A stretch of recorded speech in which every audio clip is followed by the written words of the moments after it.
Hi everybody, I'm Annabelle Sanderman. I have the privilege of being one of the co-chairs for Communiqué this year.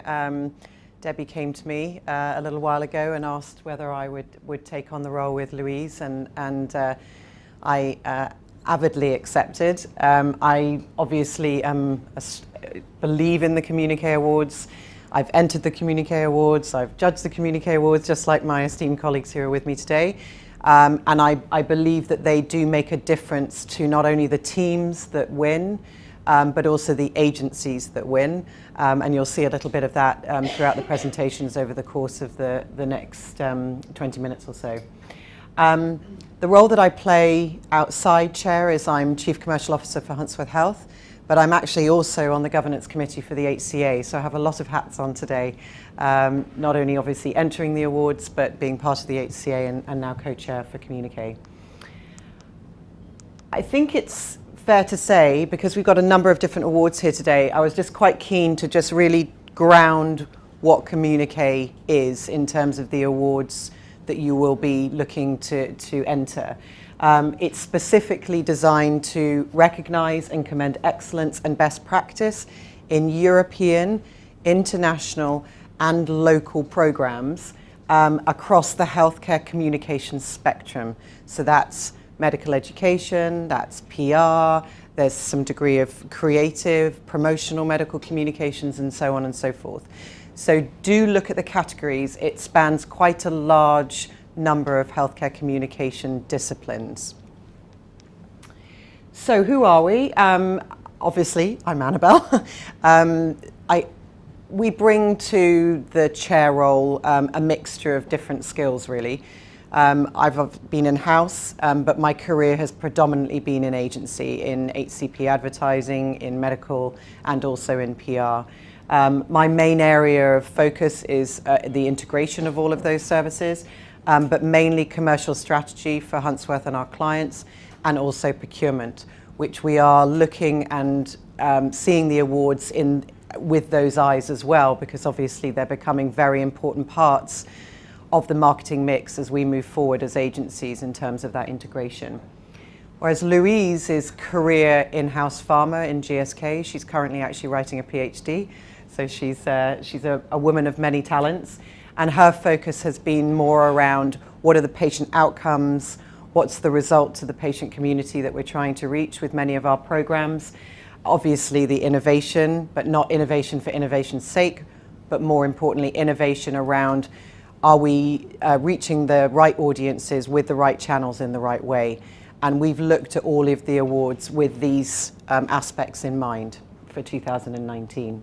So some areas of interest for you in thinking about writing for these entries over the course of the next couple of months is that, as I say, we've really put an emphasis on patient outcomes.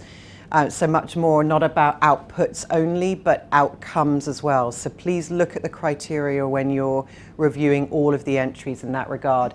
And that's obviously because we've got the increasing payer agenda across Europe and locally within the UK, and obviously the value of that asset or that product or that campaign needs to reflect the marketplace in which we're communicating in. So we've had a lot of judges for a lot of times. It's over 100 judges that take part in this, so it's mobilizing quite a large network of people.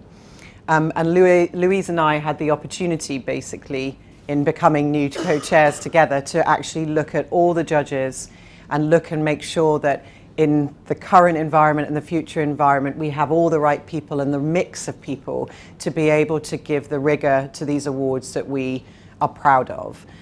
So we've looked at increasing the in-house judges, we've looked to increasing the patient community in order that we can look at those awards in a more holistic fashion across multiple stakeholders, which is very important to Communiqué. And also, you know, these are beyond PR. I must add that, because I do see, obviously, being in medical more than PR as an individual, that there are lots of awards that can maximize your agency's breadth of disciplines. So look at it not just from PR comms, but medical, medical marketing, medical communications, medical education, publications, non-promotional, promotional. So just make sure that you're looking at it from every angle, not just the awards that you're kind of used to going to on a regular basis.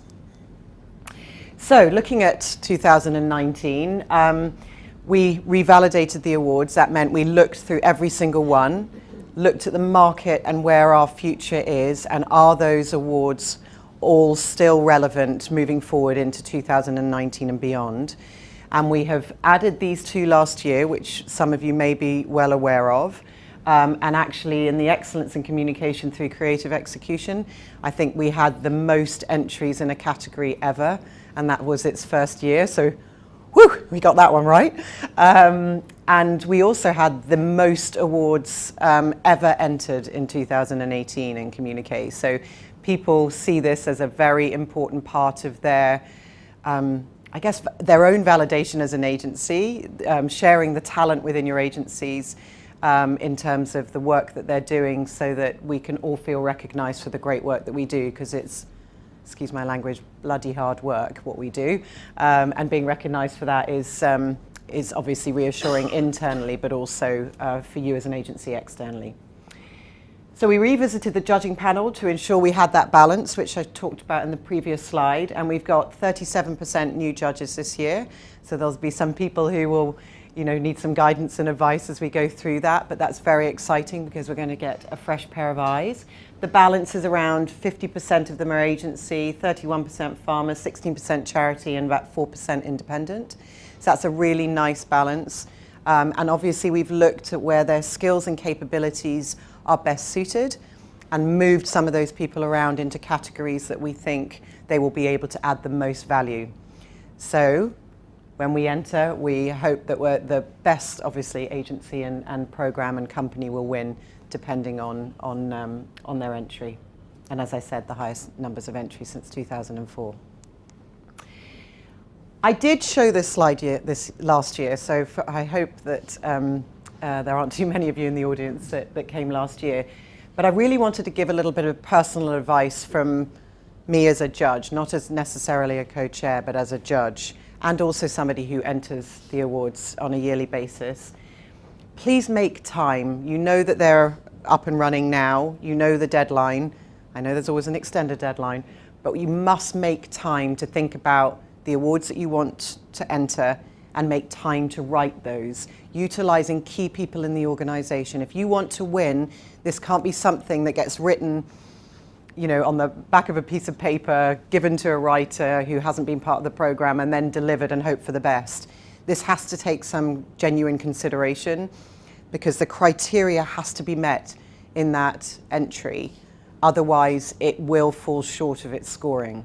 And if it falls short of its scoring, it doesn't necessarily even make it to the discussion on the day.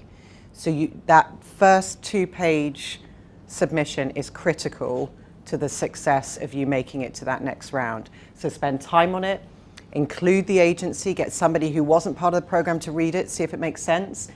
Think of it as a pitch, get everybody involved. What parts of it did you find exciting? Do you think this meets the criteria? And proofread it, proofread it, proofread it, because it needs to meet that criteria, and it's as simple as that. But the criteria have changed, so read the entry again. And finally, what do? I love my clip art, as you can see. I'm obviously not a creative myself. And I'm going to have to read quite a lot this year, because I, as co-chair, have to read every single entry that comes in case there are any disputes on the day. So I'm going to be reading that. That's me here, reading all the entries. And then I do a little bit of research, because there's obviously links in there, and whether there is the awareness that we thought, and you take us to certain parts of that in terms of the program content within the entry. I then read them all again. So I mark them once, I research it again, I read it again, and then I might change my marks depending on that assessment. And then I tend to have a big glass of wine and relax. But essentially, the reason you have to read them again is because there's so much information in there, and it needs to meet the criteria. I think I've beat that drum enough today. Anyway, I'm going to pass you now. That's essentially my advice on the Communiqué Day, and obviously as co-chair with Louise, who sends her regards. My name's Neil Flash, for those of you who don't know me, and I'm MD of DNA. So I've just been invited to just provide sort of my take on Communiqué judging. So I'm going to give you a little bit of background, and then I'm going to try and distill my advice to you in 5 easy to consume slides. I don't have any clip art. I don't have any pictures. And there might be some repetition as well, because I didn't see Annabelle's slides and she didn't see mine either. So this year is going to be my 20th awards year, and I think it's always been really important to me. Whatever agency I've worked for, whatever client base I happen to have been representing, whether I have won or I've lost. And it's really through this benchmark that I look at my judging. And I think over the last 13 years or so, I've probably looked at, must be 400 plus entries. I think I first started judging, and I judged the best use of digital category, I think 13 years ago. There were six entries, and they were all websites, none of which had any more than 5 pages each. So it didn't take an awful lot of time, but huge amount of things have changed over that period of time. We've got more sophisticated. We have been more driven, and we are more driven on our outputs and our outcomes, and those are the sorts of things that really need to be showcased as part of the awards program. Same with Annabelle. I read them all one after another, even without the judging criteria, just so that I can get a flavour for what they're trying to achieve, how they sit within the category, and gives me a very nice lens, just to see, where everything sort of fits in together. What do I hope to see when I read them the first time? Well, I think that there are 4 key things. The first is they've got to be inspiring to look at. Try to, if you possibly can, avoid just black text on white paper. It's like anything that you consume, whether it's an advert, whether it's a movie poster, whether it's a piece of artwork, you've got to be inspired to read it, and you've got to want to read it.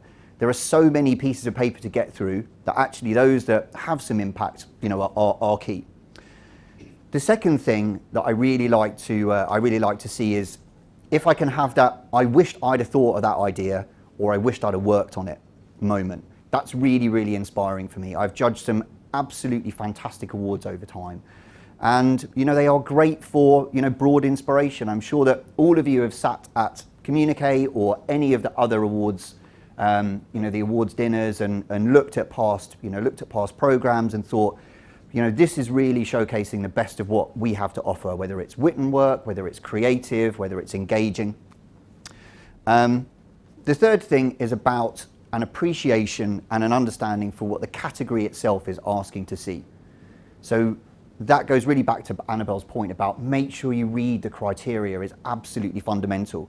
They are very specific. They are very guiding, but if you don't follow them, you're sort of shooting yourself in the foot, and that is a real waste of time.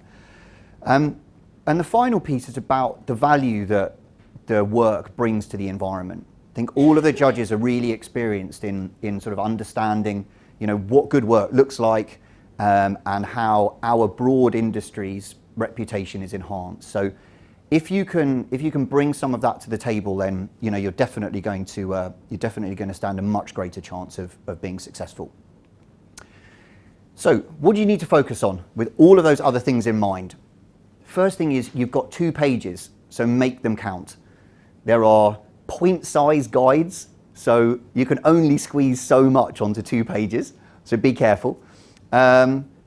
Please don't put on the page the sort of expected stuff. So if you are rolling out a toolkit, don't go through the 9 steps that, developing a toolkit looks like. Take a view that most of the people who are judging, and especially those that are chairing those sessions, will be fully aware of some of that sort of hygiene factor stuff. So don't necessarily be distracted.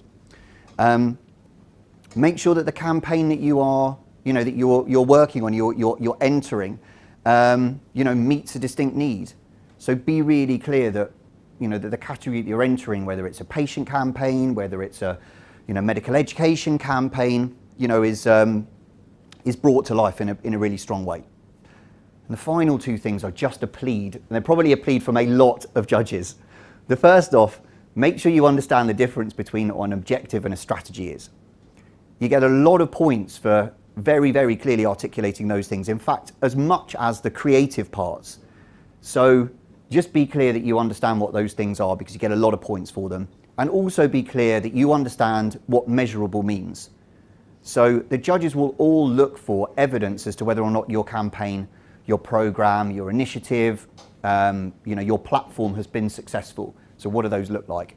And I think we've moved past an era of sort of surrogate markering and stuff like that. Just because someone likes a post or someone retweets a tweet doesn't necessarily mean it's going to move forward behavior. If you can convince, engage with your clients, or those that you're working with, other organizations, to invest in some meaningful measurement of those programs, whether it's attitudinal research, whether it's baseline versus post campaign work, that's really what the judges want to see. There's fantastic work delivered, but sometimes it just doesn't have the evidence to back up the success. So try to focus on some of those things. So 5 final slides. My top 5 tips in no particular order. I feel like I need some top of the pops countdown. That probably doesn't mean anything to most people, but might do a few of you.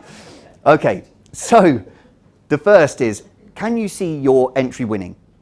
Yeah, so take a look at some of those campaigns and programs or agency awards that have won, and have a think about what it is that the judges might say if you were to win an award or 2 on those. So just start with the end in mind, because that puts you in a very, very good perspective. It gives you a very good perspective as to what you're trying to communicate and trying to convey. Bit like your sort of elevator pitch or something like that. Try to be able to bring it to life. Don't rush.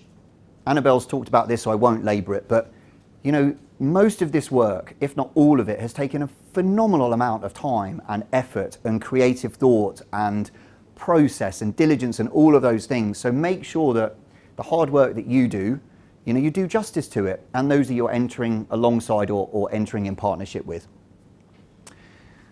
Third point is, if you are entering a program into multiple categories, or you've entered it before, make sure you demonstrate some evolution. So I've seen some fantastic campaigns over the years which have been entered on multiple years, maybe with a bit of a break. The first time it's entered, the judges are given a bit of a guide as to how it's going to evolve over time, and you're sort of expecting to see sort of greatness and sort of moves forward. But sometimes that isn't brought to life. So just be really clear if you are bringing something to the table again, or you're entering into different categories. Be really clear as to what the difference is, what you're trying to demonstrate, and you're probably more than likely to be that group to be chaired by the same person if it's within 2 or 3 years. So be clear about that. Again, it seems like repetitive strain injury, but I promise you these are all good. These are all good points. There's lots of people within your organisations, I'm sure, who will have had experience in entering and being successful in winning awards, whatever program you're entering. So make sure that someone takes a look at the first draft, that you've got all your key points articulated. They can give you a bit of a guide on how to improve them, how to sort of refine them. And then after that, make sure that someone looks at your final submission. Really, really important. And the last part, and Annabelle touched on this really briefly, but the last part is that, yes, you have 2 pages, but you also can submit whatever you want that sits alongside it. So the judges don't get to see the supporting packs on the day. If you incorporate URLs or some other reference points within your 2 pages, then that gives us a point of reference, but we don't see those supporting materials or those packs until the judging day. But make sure that whatever you include really does justice to some of those things, because they really do get judged. And a lot of positions in terms of scoring and perspectives and points of view, they get changed when the judges sit round the table. So ultimately we're there to pick a winner, a commended or highly commended entries, and those at the top of the lists, they really do change. So make sure that you bear them in mind. So good luck and thank you. Those are my five tips and obviously happy to answer any questions that anyone might have after that. I'm Jan Steele. I work for Lucid Group. And for those of you that don't know much about the group, it was established 12 years ago. It's an independent company and it's 4 different companies. And basically last year we won 4 categories, okay? I don't want you to think we just waltzed in and won 4 categories. It was a lot of work to get there. And so what I want to do is basically tell you a secret that I learned that I think helped me, show you some magic, make you smile, and then inspire you all to start writing your entries now. So let's start with the secret. So this is a terrible picture, but this is me basically and feedback. I am not good at asking for feedback. This is me with my fingers in my ears. We wanted to win communication consultancy. That was the big prize for us. We tried 3 times. The first year Pegasus won it, we became highly commended. So we thought, well, that's okay. The next year 9010 won it and we didn't even get highly commended. So at this point you have a strop, you throw your toys out, all the rest of it. And then actually one of the judges approached me and said, Jan, would you like some feedback? Now actually that wonderful, wonderful judge, I was like, not really, I'm really annoyed, but actually I took the feedback and what she told me completely changed how we approach Communiqué. And I'm going to talk quite a bit about those med-ed agency category and the consultancy category because I think I probably learned the most about those, and then I will touch a little bit on some of the individual categories. So basically what I learned was you look at your judging criteria and how many marks are allocated. Now I'm a scientist and I write those categories myself. So I make sure I'm scoring really, really highly. And on the judging criteria, it says there's only 10 marks for the presentation.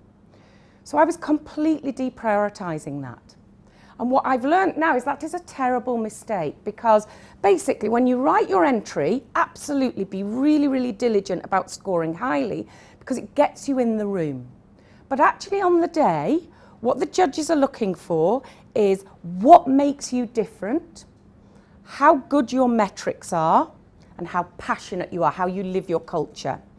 And if you don't put a lot of effort into that, you will not win, no matter how good your written submission is, and whether you've scored on every parameter higher than everybody else.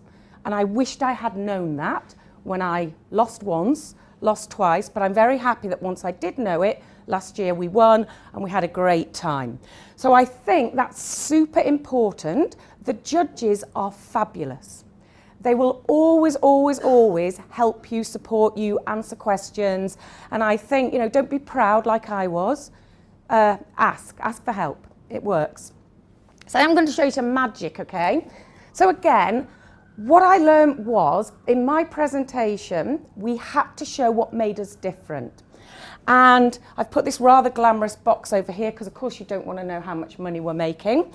But basically a lot of marks in that consultancy of the year category come from business strategy and successful implementation.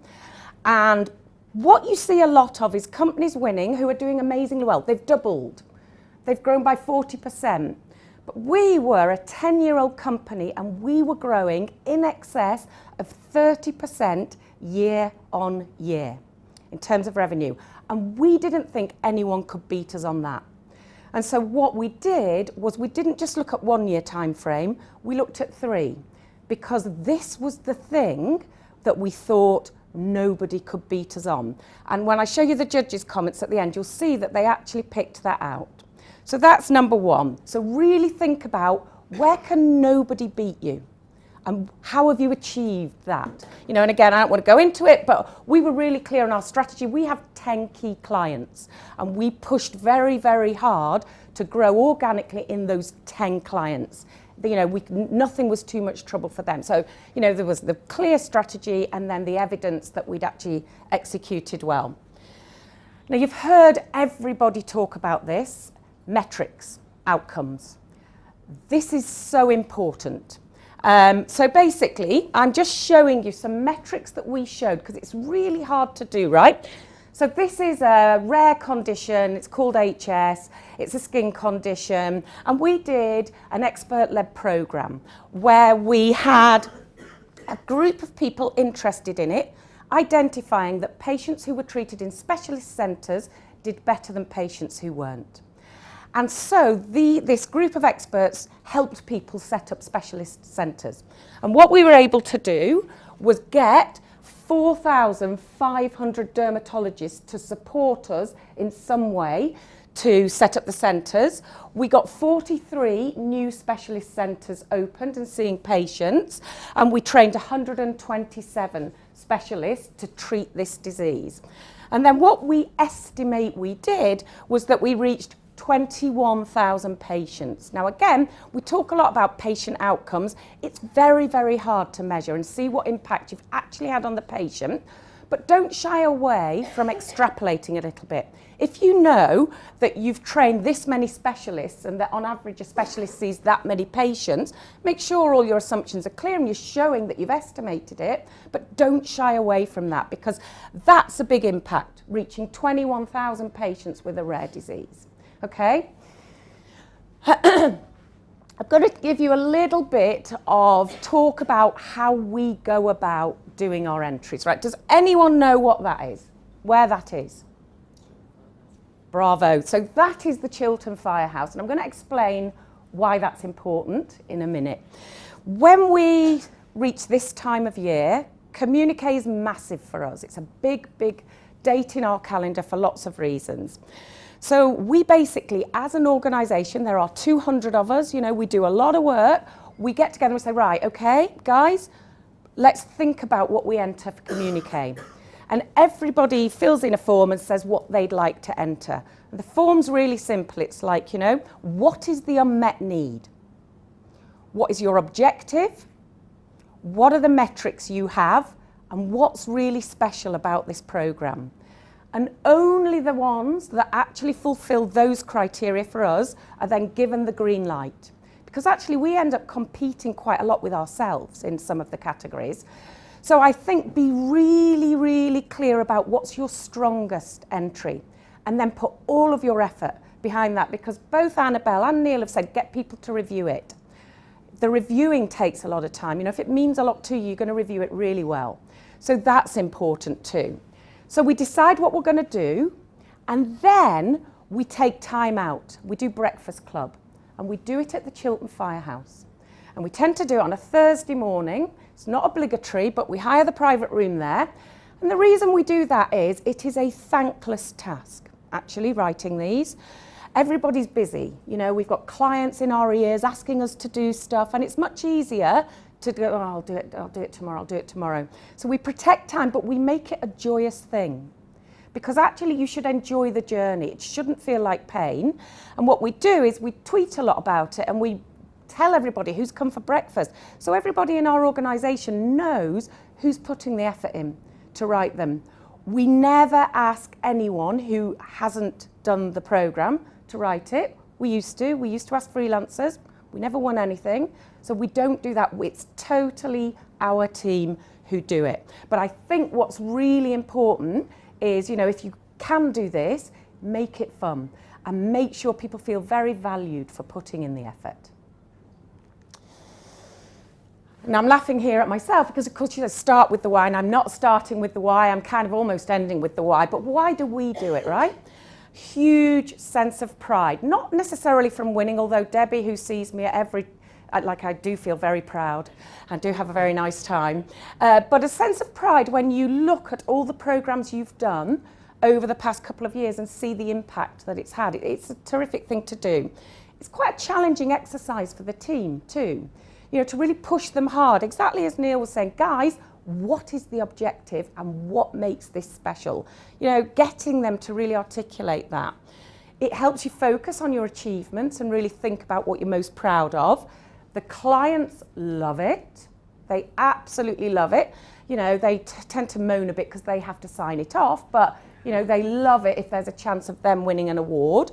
And actually, for us as an organisation, genuinely, after we win, we do get increased website traffic. we do get unsolicited RFPs, and we are able to recruit great talent. And you know, all of us in this room will know those are all challenges that we face. So for me, it's super, super worthwhile. And then I'm going to just talk a little bit, just to emphasise some of the points I've made about the judges' comments. So what did we win last year? We won excellence in communications via meetings. And you'll see this articulate entry displayed impressive outcomes and metrics. And I'll stop there. If you haven't got impressive outcomes and metrics, don't do it. Wait another year until you have them, okay? So it's really, really clear you need those outcomes and metrics. The next one was excellence in professional education programs. This well-written entry demonstrated a very strong multi-tiered program which showed strong relationships between ADVI and the community, clear educational value, impressive metrics and outcomes. So we know if we win, it's really because of those outcomes and metrics, okay? And then what did they say? So we also won Medical Education Consultancy of the Year. And again, if I think about this, we did this quite differently to how we did Communication Consultancy, because I think, again, for Medical Education Consultancy, we really focused on how we gather our metrics and how we demonstrate improved outcomes and behaviour change. So that was probably the little bit of magic in that. So what did they say? They said, we have real substance in their culture, matching their energy and passion. They demonstrated the authenticity of their patient-centric approach, true focus on patient outcomes, they really live it, and fantastic investment in the team. So I think for that team, I wasn't involved in that, but that team that went on the day, very dynamic team, super enthusiastic, but also they are kind of the pioneers of our behaviour change and patient outcomes work. So they absolutely will have smashed that and convinced all the judges that that was an amazing thing. And last but not least, when we won Communications Consultancy of the Year, what did they say? They said the panel was delighted, and I think, you know, highly consistent performance. So what we were able to do was actually think about what made us different, and that clearly resonated with the judges. They managed to show sustained growth, And the other thing, again, that I think we did, that I think made us different to a lot of other agencies, although since we did it, everybody seems to be doing it, but we went to a total flexible working commitment, where anyone could work where they wanted, when they wanted, how they wanted, and we did quite a lot of IT investment, and the judges particularly liked that. So I think, you know, again, what made us different that year to any previous years, because it was pretty much the same judging panel for the whole 3 years, was that. So I think if I had to summarise, I would say, sorry to repeat, but get your metrics, get your outcomes. If you don't have them, don't do it. I would say, think about what makes you different. Think about the 1 or 2 things that will make you stand out from anybody else. And finally, show loads and loads of passion. Do not deprioritise the judging day and the presentations if you do these kind of categories, because they are so, so important. And that is me.